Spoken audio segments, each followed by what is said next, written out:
Kim Jeon passou pelo apocalipse assim como toda a humanidade, mas diferentemente das outras pessoas ele ainda vive uma vida normal, isso porque o protagonista criou toda uma logística dentro do seu próprio espaço dimensional. A história já começa com nosso protagonista Kim Jeon em seu trabalho. Assim como a maioria das pessoas, ele também não está satisfeito e só trabalha para conseguir sobreviver. Nesse momento ele tenta iniciar uma conversa casual com um robô ao seu lado. Mas a lata simplesmente o ignora e vai direto para o trabalho. É exatamente esse o motivo que Jeon não gosta de trabalhar aqui. Ele é o único humano entre essas latas cheias de tecnologia avançada. É nosso garoto quem supervisiona tudo e não há uma única pessoa com quem conversar. Por isso ele às vezes se sente muito deprimido e até se pergunta se acabou no lugar errado. Há 2 meses atrás o protagonista foi dispensado do exército. Segundo ele, foi aí que sua maré de azar começou. O primeiro grande azar foi quando Jeon recebeu uma notícia de que seus pais iam se mudar para o Ijeongu. Como um presente de consolação, eles alugaram um estúdio e já deixaram 6 meses de aluguel pago para o protagonista morar. Jeon lamentou que agora ia morar sozinho num estúdio perto de sua antiga escola. Foi literalmente assim que começou sua vida solitária. Jeon não se deixou abalar e logo foi procurar um emprego. Ele decidiu fazer isso mesmo que estivesse financeiramente estável graças ao apoio do governo e o pagamento do aluguel dos seus pais. Jeon só esperava encontrar a melhor oportunidade. Mas as coisas não saíram como planejado e ele enfrentou rejeição após rejeição.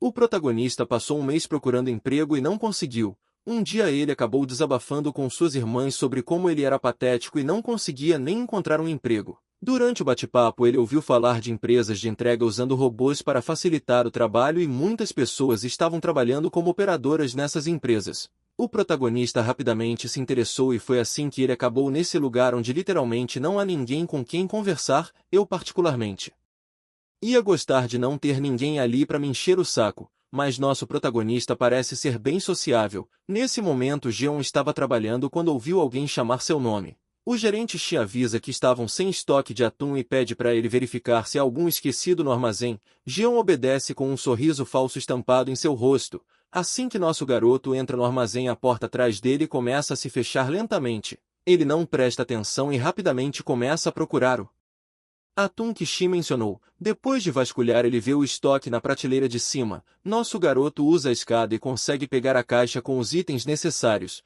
Nesse momento ele ouve um baque alto e percebe que a porta do armazém se fechou. Jeon tenta desesperadamente girar a maçaneta da porta, mas nada acontece. Ele então liga para o gerente Shin, mas também não há resposta. A ideia de ligar para o 911 passa por sua cabeça, mas ele decide que não é para tanto e acha que vai incomodar. Em vez disso, ele tira uma selfie e envia para suas irmãs dizendo que está preso no armazém. No começo Jeon zoa sobre sua própria situação, mas de repente sua irmã avisa que acabou de ouvir um prédio desmoronando do lado de fora de sua casa. O protagonista obviamente fica preocupado com sua irmã e rapidamente liga para o número de telefone dela. A garota atende e não diz nada. Jeon se pergunta se ela está apenas pregando uma peça, mas logo o armazém que ele está começa a tremer e o alarme de emergência soa. Alguém diz a todos os funcionários para evacuarem rapidamente. Nosso garoto ainda está preso no armazém sem ideia do que está acontecendo lá fora e começa a bater na porta principal em busca de ajuda.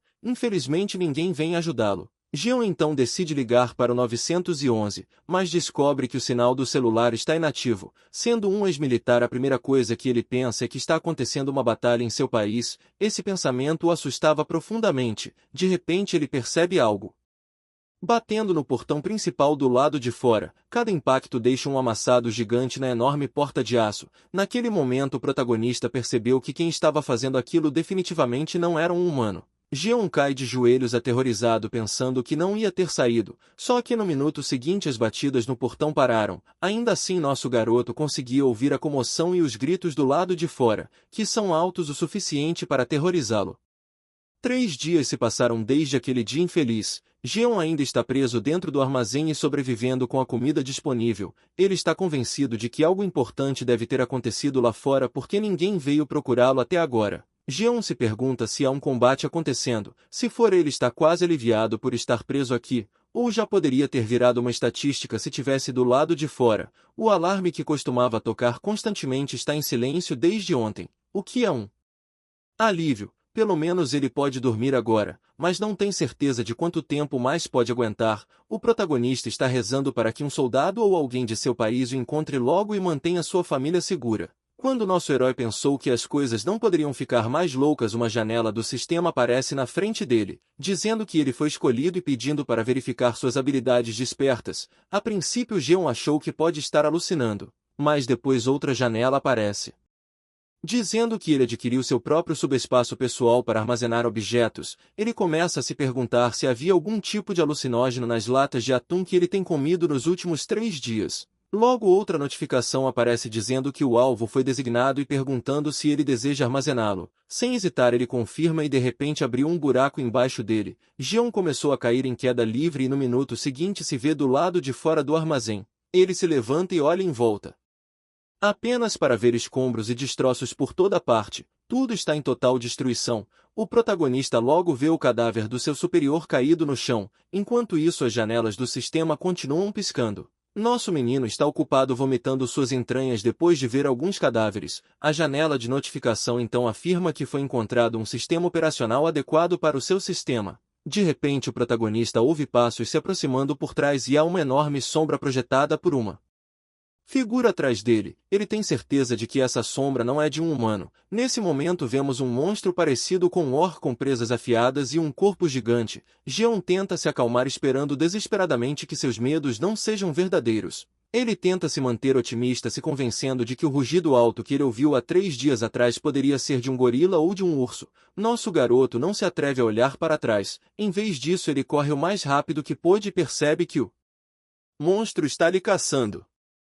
O protagonista passa correndo por cima de tudo, até mesmo pisando nas entranhas de alguém. Até aquele momento ele ainda não tinha ideia do porquê há uma criatura parecida com um orc aqui ou por que está tão determinado a pegá-lo. A única coisa que Geon sabe é que precisa escapar logo. De repente a janela do sistema aparece anunciando que a sincronização está concluída e perguntando se ele gostaria de entrar no subestações. Ele diz que sim sem hesitação, afinal o monstro está quase em cima dele. Ele pula no portal assim que a mão da criatura tenta alcançá-lo. Agora Geon está finalmente seguro. Enquanto isso o monstro ficou preso do lado de fora e não podia fazer nada além de gritar. Nosso garoto fica confuso e se pergunta por que o monstro não pode entrar neste lugar. Um drone pairando sobre ele confirma que nada pode entrar em seu subespaço sem sua permissão, afinal ele é o mestre. O drone explica que o subespaço está inteiramente sob seu controle. Geon fica surpreso ao ver o drone falando com ele e tem uma estranha sensação de déjà vu. Então quando olha em volta ele se encontra de volta ao armazém, mas desta vez o armazém faz parte de seu novo subespaço. Todo o lugar está cheio dos mesmos robôs de antes. O sistema anuncia que como Geon entrou no subespaço pela primeira vez ele receberá uma recompensa por completar o tutorial. Logo uma pedra de mana se materializa em sua mão, mas antes que ele possa descobrir o que é o monstro do lado de fora começa a bater contra o portal. O barulho o assusta e ele quase esquece que estava sendo perseguido por um monstro. O protagonista entra em pânico mais uma vez e pergunta freneticamente ao sistema se ele tem certeza de que o monstro não pode entrar. O sistema confirma que nada pode entrar no subespaço sem sua permissão. A janela do sistema pisca mais uma vez informando que o centro de distribuição de pacotes é um prédio de 5 andares com uma área total de aproximadamente 33 mil metros quadrados. Ele contém todos os produtos necessários para melhorar a vida dos clientes. A velocidade de envio atual é de 60 km por hora e pode lidar com uma remessa por vez, com o limite de tamanho de envio de 2 metros. Geon é tão ignorante quanto todos nós e não entende nada dessa informação. O sistema então o confunde ainda mais, revelando que faltam apenas 2 minutos para a manutenção. O protagonista pergunta confuso se o centro de logística será desligado após 2 minutos. O drone confirma isso e explica que ele pode usar a pedra de mana para fornecer energia e manter as instalações no subespaço. Uma pedra de mana pode alimentar toda a instalação pelas próximas 24 horas. Geon fica impressionado com a eficiência da pedra de mana e o drone prontamente explica que agora o sistema de fornecimento de energia do armazém foi modificado para se adequar ao ambiente subespacial. Portanto, a instalação funciona com pedras de mana. Geon pergunta se tudo isso é possível ou se for apenas um pouco de ficção. Científica. De repente as luzes da instalação se apagam e o drone começa a piscar. O sistema de embalagem explica que a energia fornecida à instalação foi cortada e se a energia não for restaurada as embalagens frescas e outros produtos podem começar a apodrecer. Aparentemente embalagens frescas é um dos serviços que garante o armazenamento e entrega de tudo, desde legumes frescos a carnes e refeições preparadas em condições congeladas e refrigeradas. O protagonista olha para o monstro olhando para ele e percebe que lá fora é praticamente uma zona de combate. Nessa situação a comida é crucial e ele não pode deixar que elas estraguem. Ele perguntou ao drone se a pedra de mana é realmente um substituto para a eletricidade e o drone confirmou. Então Geon pergunta como pode obter mais pedras de mana. O drone responde que ele pode adquirir pedras de mana de seres de outro mundo. É claro que nosso menino não tem a mínima vontade de sair desse espaço porque não queria encontrar o monstro, que pode literalmente despedaçá-lo. Então ele diz ao seu drone para usar a pedra de mana por enquanto e prontamente se dirige para a instalação para pegar algumas armas. Uma vez lá dentro o protagonista reúne um punhado de armas e a janela do sistema mostra o preço de cada arma. Geon está preocupado em ficar sem estoque. Ele também não tem certeza se essas lâminas podem penetrar na pele grossa do monstro. Então decide que ferir o monstro lentamente pode ser uma abordagem melhor, já que o monstro não pode entrar em seu subespaço e ele não precisa derrubá-lo de uma só vez. Em vez disso, o protagonista trabalhará para machucá-lo lentamente, certificando-se de não desperdiçar seus recursos ou correr o risco de ficar sem armas muito cedo. Depois disso, o protagonista volta para perto do portal e joga o machado no monstro, mas ele apenas roça o corpo do monstro. Seu plano inicial não funciona como esperado e Geon percebe que ele não tem muitas armas restantes. Ele logo decide tentar jogar o machado pesado mais uma vez esperando que tenha um impacto mais significativo. Geon pergunta ao sistema quanto estoque resta para o machado e fica surpreso ao descobrir que restam 15. Ele estava esperando menos e esse número pega. Desprevenido, nosso garoto rapidamente pergunta sobre a localização desses machados. Minutos depois Geon chega à área de armazenamento. Ele fica chocado ao descobrir que esses machados estão duplicando. O sistema explica que esses itens são criados usando um processo que permite que sejam duplicados indefinidamente. Eles não podem ser esgotados, apenas danificados ou alterados. Essa revelação choca Geon porque isso significa que ele tem acesso a um estoque infinito de armas. Surpreendentemente o sistema confirma isso. Com esse conhecimento recém-descoberto o protagonista fica aliviado por não ter mais precisa se preocupar em ficar sem arma. Isso significa que ele pode jogá-los livremente no monstro sem se preocupar em esgotar seu estoque. Geon tem certeza de que seus ombros podem cansar antes do monstro, mas pelo menos ele tem um suprimento aparentemente infinito de armas. O sistema então compartilha um boato interessante. Aparentemente nosso menino não precisa jogar as armas manualmente. Ele pode enviar automaticamente produtos do subespaço para o mundo exterior. O sistema explica que o envio só é possível a cada 30 segundos. Mas pode ser acelerado melhorando as habilidades. Geon rapidamente pergunta como lançar suas armas e o sistema diz que tudo o que ele precisa fazer é pensar no produto registrado e dizer enviar para que ele seja enviado automaticamente. Assim que o sistema explica isso, o protagonista prontamente diz a palavra enviar. Um machado voa pelo ar a uma velocidade incrível e se choca contra o rosto do monstro, o derrubando sem esforço. O machado foi lançado pelo drone e Geon logo pergunta sobre a velocidade de arremesso. O sistema responde que a velocidade de envio padrão é de 60 km por hora. Agora faz sentido para o protagonista o que o sistema quis dizer com velocidade de envio. O sistema revela que se ele quiser alterar a velocidade pode ajustá-la até um máximo de 75 km. Para ir além disso ele precisará aprimorar suas habilidades naturalmente. O protagonista pergunta como aprimorar suas habilidades e o sistema explica que ele pode fazer isso usando pedras de mana. Nosso menino rapidamente se lembra do monstro que acabou de derrotar e percebe que precisará lutar contra mais dessas criaturas para avançar. Ele rapidamente pega alguns equipamentos. A primeira coisa que ele pega são botas de combate leves que custam cerca de 50 mil e calças de combate tático combinando por cerca de 78 mil. Depois de equipado, Geon também compra um mapa detalhado da área metropolitana de Seul e um marca-texto permanente. Ele desenha um círculo ao redor do distrito de Gwangjin e em seguida marca os distritos vizinhos. Com seu plano em vigor ele decide começar com o distrito mais próximo e seguir em direção ao seu destino final. O protagonista espera chegar logo na casa de seus pais, mas nosso garoto lembra que está partindo de Gunpo e nem tem carro. Ele percebe que será uma longa jornada para chegar aos pais. Tudo que ele tem é uma bicicleta, ela vai servir perfeitamente mesmo que não seja tão rápido quanto um carro ou motocicleta. Naquele momento ele pula na bicicleta e começa a pedalar pelo lugar desolado.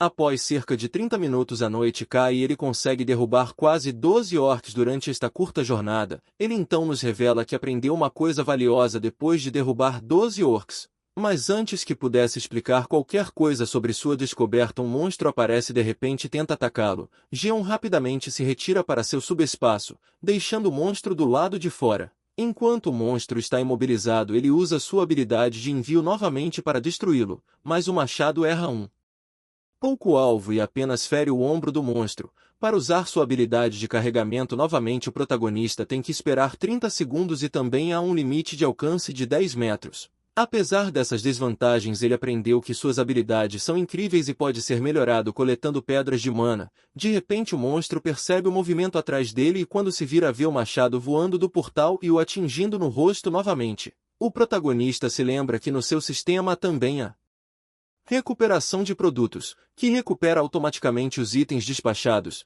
Nesse momento Geon usa sua habilidade de recuperação mais uma vez para obter a pedra de mana do monstro. Ele está meio curioso porque não pode simplesmente recuperar a pedra de mana sem eliminar o monstro. Então nosso garoto faz a mesma pergunta e descobre que pode usar sua habilidade recuperada na pedra porque ela pertence a ele somente. O protagonista sai de seu subespaço e nos revela outra informação crucial que ele aprendeu sobre este mundo apocalíptico. Aparentemente os orcs bizarros não são as únicas criaturas que devastam o planeta. Há também monstros alados e ele sabe que vai demorar muito para caçar um deles. De repente nosso garoto ouve gritos de socorro.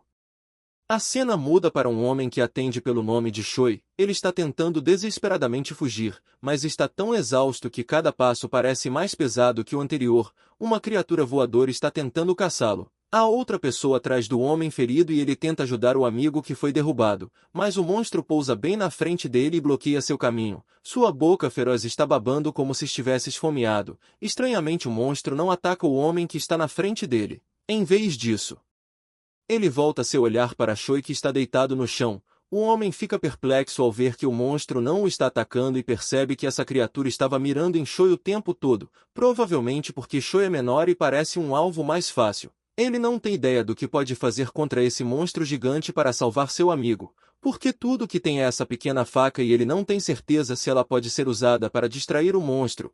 O toque de uma campainha de bicicleta ecoa pela área. Nosso menino acelera em direção a eles e os dois não têm ideia de quem está vindo em sua direção. Antes que possam processar o que está acontecendo, eles assistem em choque o monstro sendo atingido por um projétil. O monstro foi derrubado por um único arremesso de machado, deixando os dois homens lutando para processar o que tinham acabado de ver. Geon verifica rapidamente se eles estão bem, mas os caras ainda estão maravilhados com suas mandíbulas abertas enquanto tentam entender como alguém em uma bicicleta conseguiu derrotar um monstro voador com apenas um machado. Os dois rapidamente perguntaram a Geon se ele era um soldado. Em seguida começaram a inclinar a cabeça em respeito grato por salvar suas vidas. Nosso garoto fica feliz por estarem seguros e responde apontando para seu uniforme que é funcionário do PAX. Os caras podem ver que ele está vestindo o uniforme da empresa e essa revelação os choca ainda mais. Afinal, eles presumiram que Geon era um soldado experiente. Dadas suas habilidades e aparência impressionantes, mesmo que ele não fosse um soldado, suas habilidades são tão extraordinárias. Tanto que se não tivessem visto com seus próprios olhos nunca teriam acreditado que alguém poderia derrubar um monstro com um simples arremesso de machado. Nesse momento o protagonista fica surpreso ao saber que essas pessoas estão familiarizadas com o conceito de habilidades. Um deles concorda rapidamente mencionando que ele tem uma habilidade desperta, porém é apenas uma modesta capacidade de dirigir. Dadas as circunstâncias, ele não teve uma chance adequada de usá-lo. Choi começa a rir e admite que sente um pouco de inveja porque não despertou nenhuma habilidade. O protagonista então pergunta se há outras pessoas por perto. Choi responde que sim e explica que eles estão no bloco C, que tem um centro logístico e muitas pessoas se reuniram lá. Mas infelizmente a maioria das pessoas foi atacada. Restam apenas cerca de 10 a 15 sobreviventes e estão relativamente isolados no terminal subterrâneo. Ele explica ainda que eles estavam procurando uma estrada que os veículos pudessem usar, e também queriam reunir algumas necessidades diárias. mas de repente eles foram atacados pelo monstro. O outro cara sugere que o protagonista se junte a eles e diz que ele será bem-vindo. Eles irão para seus aposentos no quarto andar do porão, onde os monstros nunca atacaram e eles poderiam dormir confortavelmente. Lá eles também oferecem alguns lanches leves. Jeon considera a oferta e podemos dizer que ele está definitivamente interessado em ver os veículos que os Catar mencionaram anteriormente. Afinal, nosso herói precisa desesperadamente de informações sobre veículos em funcionamento. Eventualmente ele decide aceitar o convite, embora não tenha certeza se deve confiar totalmente neles. Depois disso, o protagonista recupera a pedra de mana de dentro do monstro e rapidamente a coloca em seu subespaço. Ele está feliz que esses dois não saibam sobre sua habilidade. Isso significa que nosso garoto tem um segundo plano se as coisas derem errado e ele pode escapar para o subespaço se necessário. Um tempo depois eles finalmente chegam ao porão, onde vem um homem que parece ter acabado de derrubar um orc sozinho. Choi rapidamente corre até seu amigo perguntando o que aconteceu e se está tudo bem. O assassino de orcs o tranquiliza dizendo que está tudo bem e explicando que o orc deve ter entrado por acidente. Felizmente o monstro não os viu, então eles foram capazes de tirá-lo facilmente sem ninguém ficar ferido. Mas o homem acrescenta que não tem mais certeza de que o lugar é seguro. Nosso garoto começa a tremer lembrando que o cara tinha dito que este lugar não seria atacado por monstros. Ele rapidamente sai de seus pensamentos quando o assassino de orc pergunta sobre ele. Choi explica que Jeon é quem o salvou do monstro voador e costumava trabalhar para o PAXFC.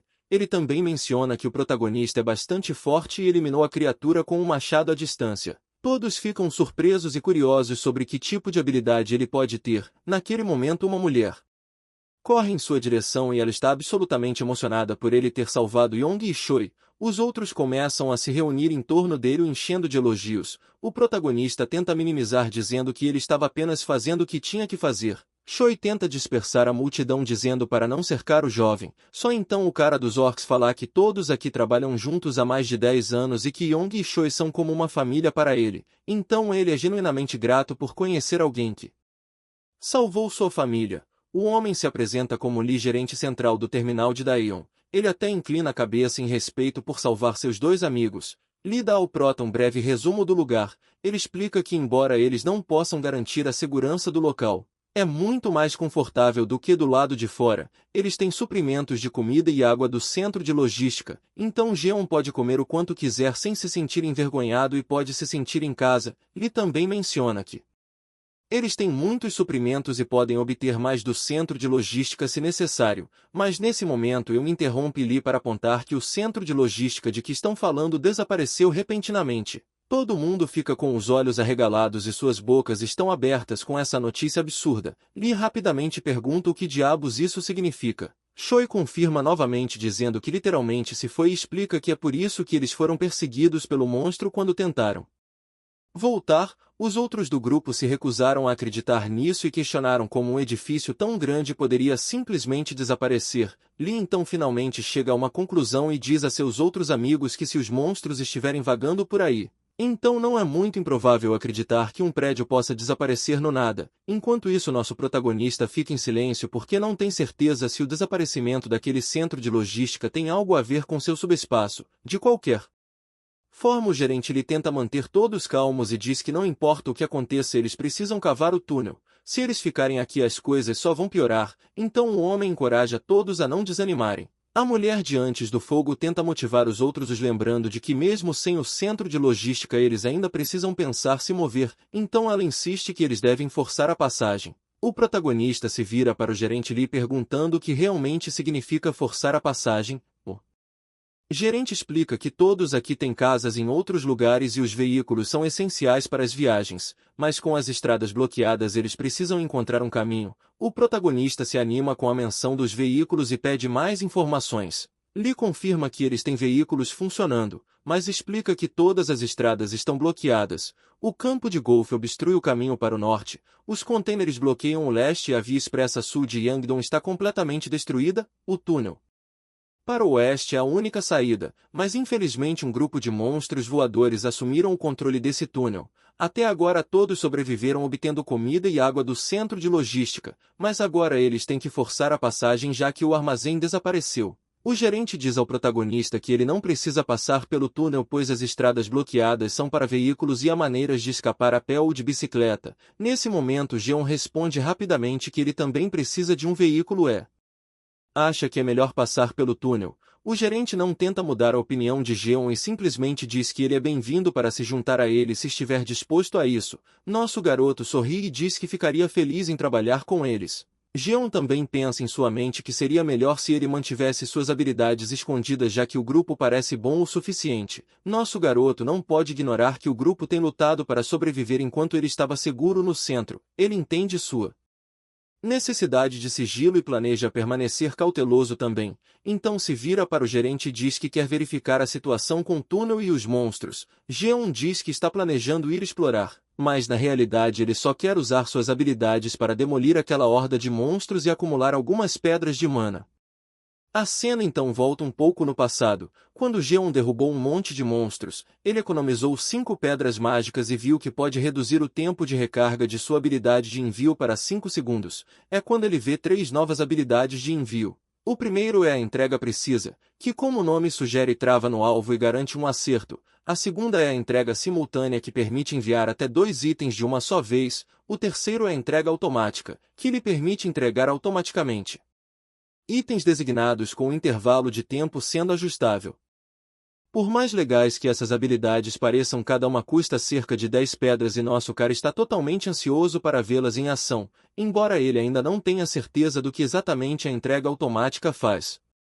De volta ao momento presente vemos o protagonista sorrindo de orelha a orelha, emocionado por ter guardado as pedras de mana e ansioso por sua missão. Mas seu sonho de comprar habilidades fantásticas é rapidamente frustrado quando ele se vê na companhia de um dos caras que ele salvou cedo. Nosso menino pergunta por que Yong está o acompanhando e ele responde que é muito perigoso sair sozinho. Mas o protagonista o lembra que era ele quem estava sendo perseguido por um monstro. Mesmo assim Yong insiste que não importa porque ele não pode deixar o protagonista ir sozinho. Além disso ele está confiante de que nosso cara irá salvá-lo novamente se necessário. Jeon então se lembra que Yeon tinha mencionado uma habilidade desperta, a habilidade de motorista. Então ele pergunta se Yeon pode ver uma janela de mensagem ou algo assim. O cara responde que não viu nenhuma janela de mensagem nem nada. Mas ele tem a sensação de que realmente despertou uma habilidade. Essa informação não é exatamente reconfortante para o nosso menino e ele está começando a se sentir muito preocupado. À medida que a noite cai sua bicicleta dessa estrada em velocidade insana, o protagonista está literalmente suando com medo enquanto observa Yong literalmente dirigindo a bicicleta com uma perna enquanto tenta se equilibrar nela. Ele pergunta por que Yong está dirigindo assim e o homem responde que há tantos carros na estrada que é difícil ver. Nosso garoto diz a ele para parar já que não consegue ver nada. De repente Yong anuncia que o monstro finalmente alcançou sua presença e pergunta o que eles devem fazer. Só então um projétil atinge o monstro, o derrubando com um golpe e deixando Yong completamente perplexo. Enquanto isso nosso cara calmamente diz a ele para manter a cabeça reta e não olhar para trás. Em seguida Jeon sorrateiramente recupera a pedra de mana e a armazena em seu subespaço. Finalmente Yong aponta que pode ver o túnel e de repente pisa no freio. Nosso menino pergunta o motivo por trás de sua parada abrupta. Logo fica claro quando eles veem uma tonelada de monstros rastejando pela área. Eles estão absolutamente apavorados e eu não ficaria surpreso se tivesse algo molhado em suas calças. Um dos monstros começa a andar em direção a eles e é quase certo que tudo acabou. Mesmo com as bicicletas elétricas não há como eles ultrapassarem tantos monstros. Nosso cara decide que não tem escolha a não ser usar sua habilidade subespacial. Ele rapidamente chama seu sistema e entrega algumas de suas pedras para reduzir o tempo de espera de 30 segundos para apenas 5 segundos. Yong tão confusamente pergunta o que diabos ele está fazendo, mas nosso cara não se preocupa em explicar. Enquanto isso o monstro solta um rugido ensurdecedor e todos os monstros nas proximidades começam a se aproximar de todas as direções. Bem na hora certa o protagonista grita enviar e um projétil cai. Yong olha para trás ainda em pânico e fica com os olhos arregalados quando vê um portal atrás deles. Depois de derrubar o monstro nosso cara rapidamente pega as pedras e conta a Yong para ficar perto porque essa é a única maneira de mantê-lo seguro. O cara só concorda mesmo que não tem ideia do que está acontecendo e porque há um centro de logística por trás deles. Naquele momento mais monstros aparecem e um deles é rapidamente tratado pelos machados do protagonista. Mais monstros se preparam e rapidamente atacam eles. Yong entra em pânico e começa a recuar, ele eventualmente mergulha no espaço dimensional de Jeon. O monstro por outro lado bate brutalmente na barreira do subespaço enquanto Yeon tropeça para trás e cai no chão. O monstro recupera a compostura e ataca novamente. Mas nosso cara desliza para seu subespaço bem a tempo. O monstro bate na barreira mais uma vez e logo é derrubado por um machado. Enquanto isso Yeon olha para a cena com admiração como se ele tivesse acabado de testemunhar um milagre. Ele mal pode acreditar em seus olhos que os machados voam do centro de logística. O homem não tem certeza do que o surpreende mais, mas ele tem certeza de que para o protagonista esses monstros nada mais são do que pragas. E esse túnel é apenas um aborrecimento que ele pode limpar sem suar a camisa. Young então reflete sobre como todos no porão queriam usar o veículo de entrega para transportar comida e se mover com relativa segurança, e o túnel é apenas uma parte da rota, mesmo que eles passem com segurança. Os monstros ainda estão por aí, mas para o nosso cara é diferente porque ele realmente só precisa do veículo como meio de transporte, já que ele pode lidar com qualquer coisa com facilidade. Young até começou a sentir um pouco de ciúmes porque com uma habilidade como essa ele poderia facilmente chegar à sua família o mais rápido possível. Ele não tem certeza do quão longe nosso menino planeja viajar que o faz sentir a necessidade de usar um veículo. De repente eles percebem que o monstro começou a fugir. Young fica fascinado ao ver que esses répteis são muito inteligentes porque estão fugindo em vez de correr para o perigo. Enquanto isso nosso cara está recuperando as pedras quando Young nota uma pedra azul pairando no ar e prontamente pergunta o que é.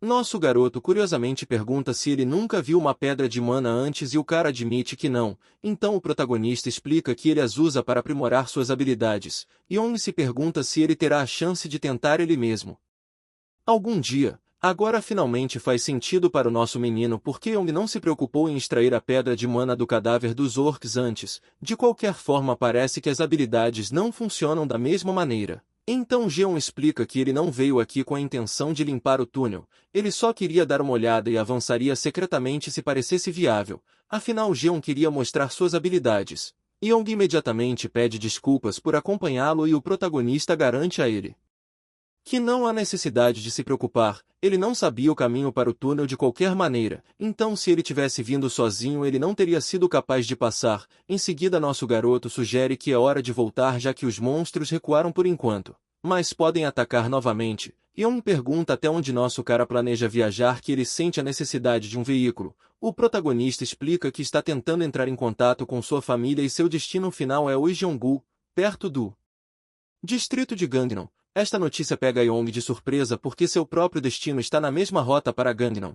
Ele então revela ao prota que está indo para Incheon e pergunta se seria muito difícil deixá-lo acompanhá-lo até chegarem ao Gangnam. O protagonista não tem certeza de como responder, mas Young continua dizendo que mesmo que atravesse o túnel ele não está confiante de que pode chegar em casa com segurança. Sua habilidade de dirigir não ajuda muito em combate, mas o protagonista pode lutar contra monstros e ele tem uma chance melhor de alcançar sua família. Então o cara promete ajudar nosso menino a chegar a Gangnam mais rápido do que qualquer outra pessoa e jura que não será um fardo em sua jornada. Ele está até disposto a fornecer comida ao longo do caminho. Agora o protagonista começa a ver algum valor real nessa parceria. As habilidades de condução de Young são inquestionáveis. E o mais importante é que se esse cara estiver do seu lado ele não vai falar sobre suas habilidades. É uma situação ganha-ganha porque Jeon teme que ganhar inimigos se suas habilidades se tornarem conhecidas, talvez até tentem assassiná-lo. Embora isso possa ser apenas um pensar demais ainda é melhor prevenir do que remediar. Então nosso cara finalmente dá luz verde para Young o acompanhar e o cara se anima como uma criança em uma loja de doces. O protagonista então diz que ele vai lidar com o túnel e deixa claro que Young deve manter suas habilidades em segredo. Ele até pede que o nosso companheiro tem a certeza de deixar todo mundo ficar fora do seu caminho. Young concorda ansiosamente prometendo garantir que todos cooperem. Ele é super positivo sobre isso e está pronto para fazer sua parte, mas as coisas não saíram como Jeon esperava. Porque aquele cara tolo foi em frente e disse a todos que nosso garoto seria capaz de romper o túnel por conta própria, usando suas habilidades despertas. Tudo o que eles precisam fazer é esperar do lado de fora até que ele termine. E então eles podem se mover. O protagonista fica com os olhos arregalados vendo que Young acabou de revelar o que deveria ser um segredo. Os outros estão surpresos com esta notícia e estão ansiosos para ver como Jeon vai conseguir isso. Por outro lado, Young fica mais do que feliz em explicar, enquanto o protagonista amaldiçoa sua má sorte e percebe que agora está em uma situação difícil. No final ele se aproxima e diz que amanhã de manhã o túnel estará aberto, mas o protagonista acha que ajudá-los é o melhor plano que ele tem, considerando que eles ainda têm suprimentos de comida que devem manter as coisas relativamente calmas. Quando os suprimentos acabarem, o caos provavelmente entrará em erupção entre todos, então é aconselhável limpar o túnel e garantir que todos possam sair com segurança. Nesse momento o gerente lhe chama Jeon dizendo que não vai se intrometer em suas habilidades ou fazer perguntas sobre elas. Em vez disso, o gerente o respeita pela decisão que tomou de ajudar a todos. Ele oferece alguns suprimentos de comida de suas reservas para Jeon, o que o deixa bastante surpreso porque tanta generosidade é demais. O gerente explica que desde que o protagonista arriscou sua vida para explorar o túnel, tudo que eles podem fazer em troca é oferecer um pouco de comida. Agora que ele está limpando o túnel, eles sentem que não podem retribuir o suficiente pela bondade. Eles se desculpam dizendo que tudo que podem oferecer agora são algumas palavras de gratidão. O protagonista tenta explicar que ele fez isso por si mesmo porque queria e que eles não deveriam ter que ir tão longe para ajudá-lo. Ele insiste que a comida deve ser destinada às suas famílias. No entanto, Young intervém e diz ao nosso menino para apenas pegá-lo e ainda aponta que rejeitar a comida seria muito duro para todos. Young também lembra Jeon que ele também tem uma família, assim como todos os outros. Naquele momento o protagonista vê como todos estão animados para se reunir com suas famílias e isso faz sentir uma pontada de tristeza porque não quer decepcioná-los. Depois disso todos aproveitam seu tempo juntos.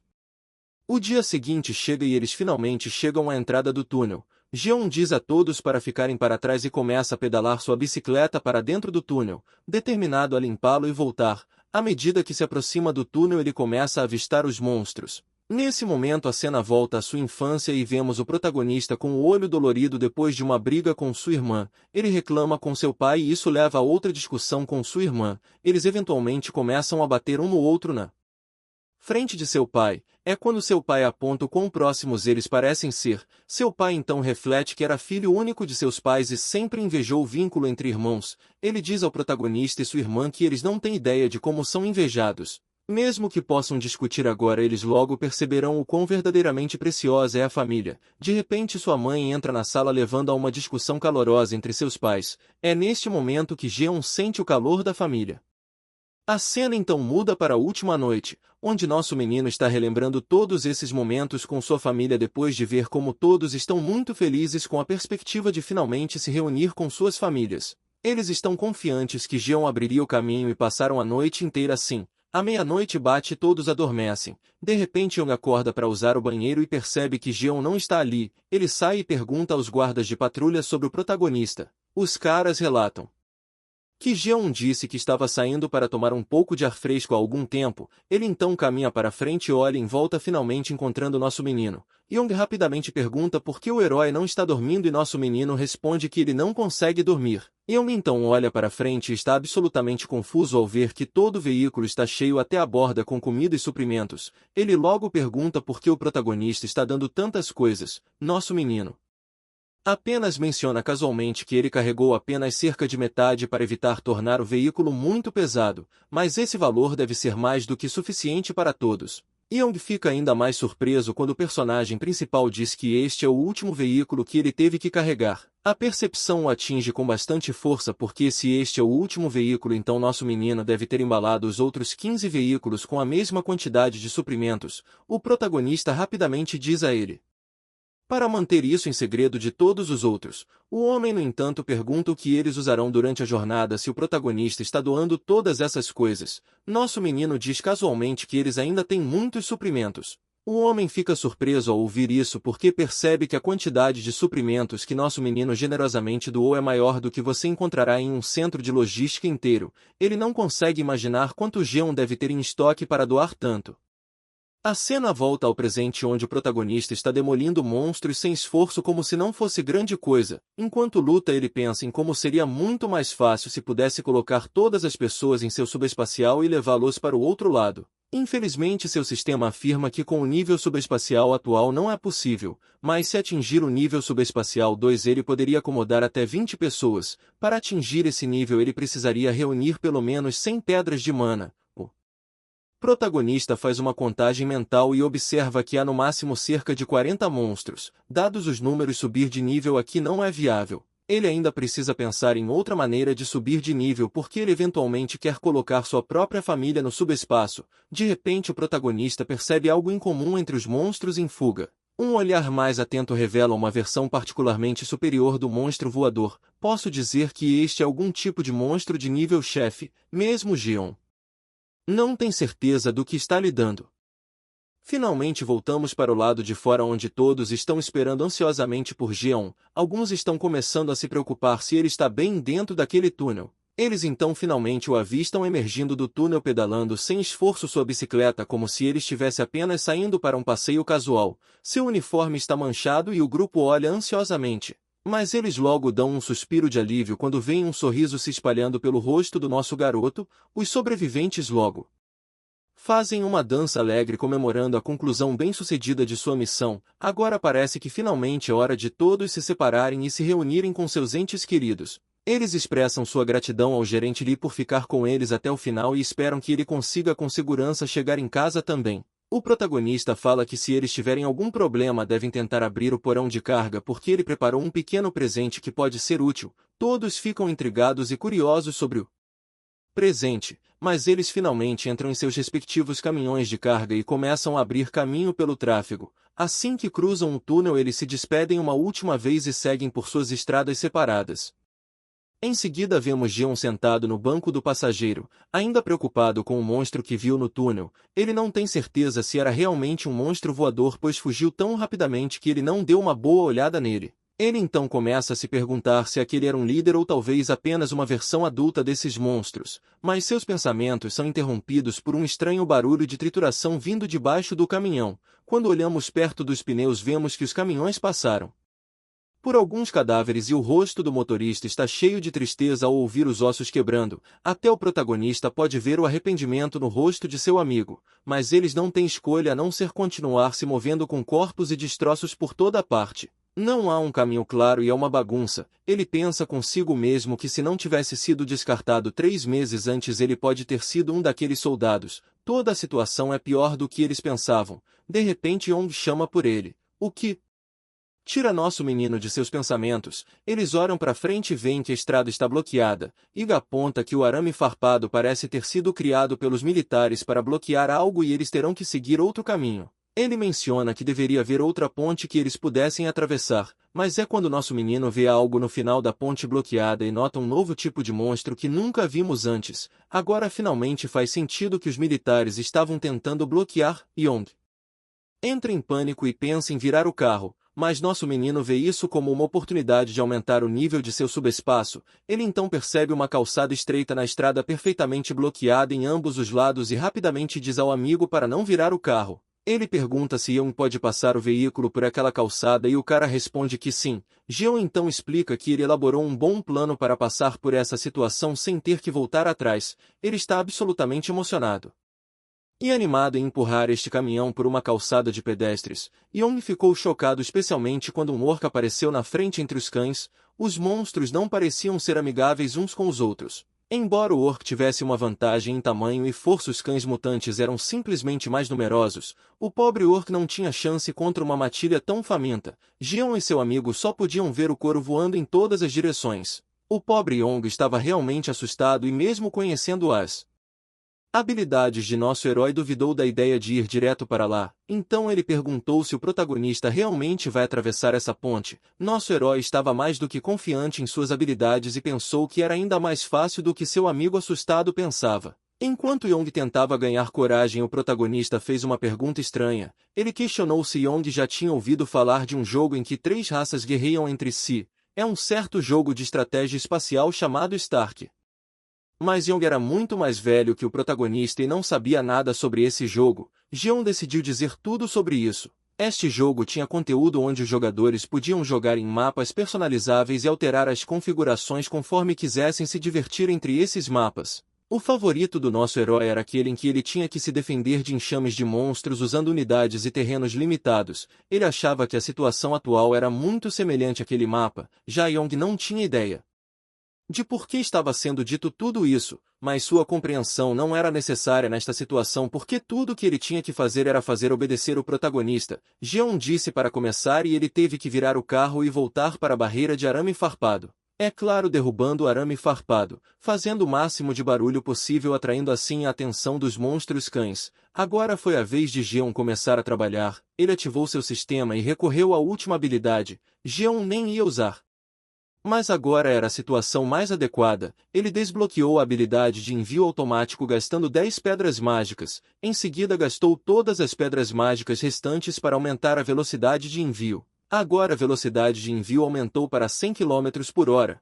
Com tudo pronto, o protagonista poderia convidar os cães mutantes que estavam atacando o orc para vir até ele. Depois de um almoço farto era hora de brincar. Nesse momento os cães desavisados correram para a frente, mas não chegaram a tempo. Como você pode ver, o jogo não foi divertido para os cães. Em apenas alguns segundos o protagonista recebeu 12 pedras mágicas e ficou muito feliz. O alcance de transporte reforçado e a entrega de precisão que ele havia melhorado. Agora nosso garoto pode estar jogando machados e geladeiras juntos com a velocidade de entrega de precisão recentemente aprimorada. Pode ser bastante eficaz, mas enquanto usava a entrega de precisão da última vez ele descobriu que essa habilidade não rastreia o alvo até o fim. Em vez disso, a entrega de precisão corrige apenas ligeiramente a direção de acordo com o movimento do alvo.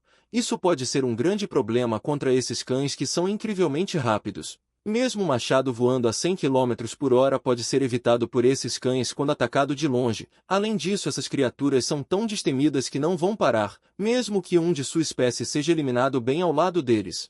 Considerando a situação atual, os machados não serão suficientes para impedir seu ataque, mas o refrigerador, graças ao seu tamanho, é perfeitamente adequado para destruir vários alvos em uma única remessa. A geladeira não é apenas larga, mas também pesada o suficiente para derrubar vários cães de uma só vez. Além disso, a entrega automática que ele acabou de melhorar provou ser muito conveniente. Jeon nem precisou assistir ao campo de batalha porque o sistema destruiu automaticamente todas as ameaças que se aproximavam. Por enquanto nosso herói poderia apenas descansar. Os cães não desistiram apesar de nem mesmo conseguirem se aproximar de Jeon. Tudo o que eles tinham que fazer era uivar de raiva e continuar tentando, mas contra os refrigeradores voadores eles não tiveram chance. A batalha continuou e Yong teve o descuido de olhar para trás. Ele quase perdeu o queixo de surpresa quando percebeu o que viu. Ele pensou que o protagonista só poderia atirar machados, mas também viu enormes geladeiras que estavam além de sua imaginação. Uma geladeira voadora era algo em que ele não podia imaginar. O que o assustou mais foi uma nova geladeira voando a cada 2 segundos. Ian começou a se perguntar se poderia ser que o estoque que estava sendo recuperado estivesse saindo como novos produtos. O cara pensou que talvez os machados fossem realmente recuperados e reutilizados. Mas como isso poderia funcionar com geladeiras não estava claro para ele. Ian simplesmente não conseguia acreditar e congelou no lugar. Nesse momento o personagem principal voltou para ele e perguntou se ele queria algo para comer. Yong finalmente percebeu o que estava acontecendo e fez uma pergunta para ter certeza. Ele perguntou se era possível que o suprimento de Jeon fosse infinito. O protagonista ficou um pouco surpreso com essa pergunta porque pensou que Yong já havia descoberto isso há muito tempo, mas na verdade o companheiro confessou que pensou todo esse tempo que o protagonista estava coletando os machados. Depois de usá-los, o cara não conseguia nem pensar que ele realmente tinha uma quantidade infinita deles. Na verdade, Jeon realmente coletou os machados após o uso com o sistema, mas apenas para que eles não caíssem na estrada e ferissem alguém acidentalmente. Ouvir isso não fez Jeon se sentir melhor e ele ainda não conseguia acreditar que os itens pudessem ser infinitos. Nosso herói perguntou novamente o que ele queria comer. Yong teve um dia difícil de emoções turbulentas hoje e uma Coca-Cola Zero era mais do que suficiente para ele. Depois de algum tempo eles estavam comendo em silêncio.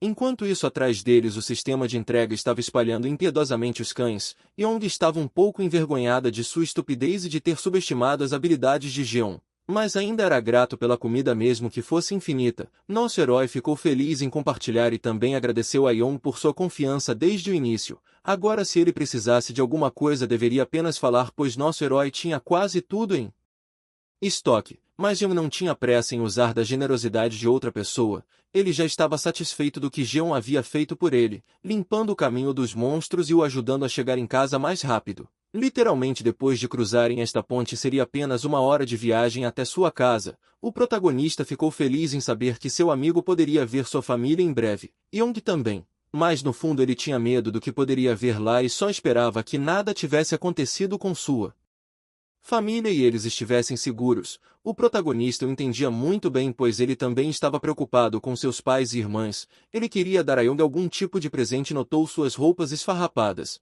Ele conclui que o amigo não deveria ter voltado para sua família assim. A única questão que restava era qual estilo Young escolheria. Ele já estava desconfortável que nosso herói o estivesse ajudando roupa, mas não recusou.